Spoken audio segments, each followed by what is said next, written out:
देश के कुछ विपक्षी दल ईवीएम या इलेक्ट्रॉनिक वोटिंग मशीन से मतदान कराने का विरोध लंबे समय से कर रहे हैं। उनका कहना है कि ईवीएम से वोटिंग कराए जाने से लेकर वोटों की गिनती तक में धांधली होती है, इसलिए साफ सुथरे और निष्पक्ष चुनाव के लिए बैलेट पेपर की पुरानी व्यवस्था की तरफ लौटना चाहिए।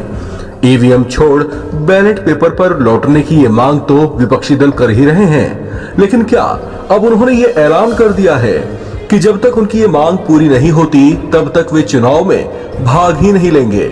सोशल मीडिया प्लेटफॉर्म एक्स पर दीप अग्रवाल नाम के एक यूजर ने तो यही दावा किया है। आइए इसकी पड़ताल करते हैं।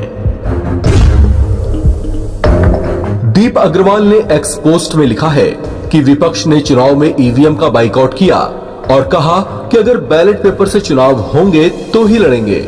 उन्होंने यह भी पूछा कि क्या महाराष्ट्र का चुनाव दोबारा हो सकता है। अग्रवाल ने दावा किया कि खुद वित्त मंत्री निर्मला सीतारमण के पति परकला प्रभाकर ने आंकड़ों के साथ बताया है कि चुनाव में भारी धांधली हुई है। इस तरह दीप अग्रवाल ने अपने एक्स पोस्ट में 3 दावे किए हैं। पहला ये कि जब तक ईवीएम से इलेक्शन होगा तब तक विपक्ष भाग नहीं लेगा। दूसरा, महाराष्ट्र में दोबारा चुनाव होने की संभावना है। और तीसरा, केंद्रीय वित्त मंत्री निर्मला सीतारमण के पति ने महाराष्ट्र चुनाव में धांधली की बात कही है। आइए एक एक दावे की पड़ताल करते हैं। दावा, जब तक ईवीएम से इलेक्शन होगा तब तक विपक्ष भाग नहीं लेगा। सच्चाई ये है कि विपक्ष के किसी भी दल ने आज तक कभी कहा हो कि वो ईवीएम से होने वाले चुनावों में भाग नहीं लेगा, ऐसा कोई बयान नहीं मिला है। वैसे भी इतना बड़ा फैसला पार्टी या गठबंधन के स्तर पर ही हो सकता है। कोई नेता पर्सनल कैपेसिटी में तो नहीं ही ले सकता। ऐसे में मीडिया में कोई खबर नहीं आए, ऐसी संभावना नहीं है। अभी ईवीएम को लेकर सबसे ताजा खबर महाराष्ट्र से है। वहां 16 दिसंबर सोमवार को नई विधानसभा का पहला सत्र शुरू हुआ। इस मौके पर विरोधी दलों के नेताओं ने ईवीएम के खिलाफ प्रदर्शन किया।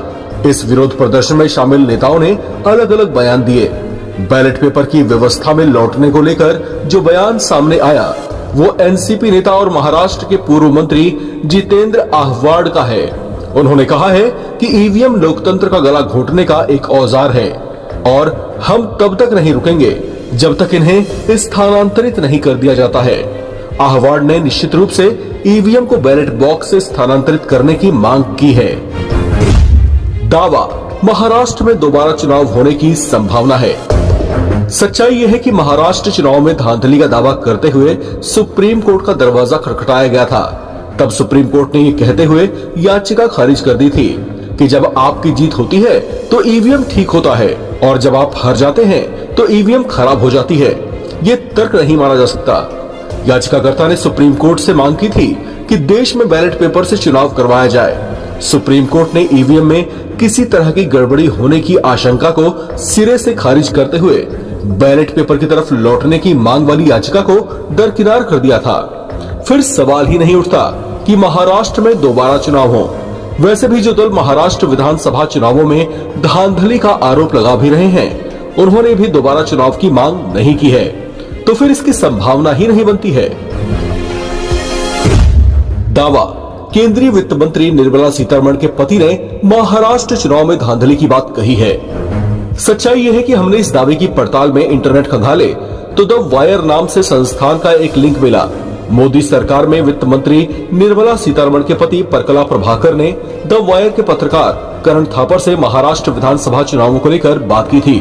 द वायर ने इंटरव्यू में हुई बातचीत को लेख के रूप में भी प्रकाशित किया है। इस लेख के मुताबिक परकला प्रभाकर ने महाराष्ट्र विधानसभा चुनावों में मतदान के आंकड़े 2-3 बढ़ाए जाने पर उंगली उठाई। उन्होंने कई तर्क दिए कि मतदान के प्राथमिक और अंतिम आंकड़ों में 6-7% का अंतर आने की गुंजाइश नहीं है। इस तरह से हमारी पड़ताल में पता चला कि एक्स पोस्ट पर किए गए 3 में से 2 दावे गलत हैं, जबकि एक दावा बिल्कुल सही है। दीप अग्रवाल की ओर से सवाल के तौर पर ही ये संभावना जताना कि महाराष्ट्र में विधानसभा के चुनाव फिर हो सकते हैं, बिल्कुल गलत है। वहीं यह दावा भी गलत है कि विपक्षी दलों ने बैलेट पेपर से मतदान न कराए जाने तक चुनाव में भाग न लेने का फैसला किया है।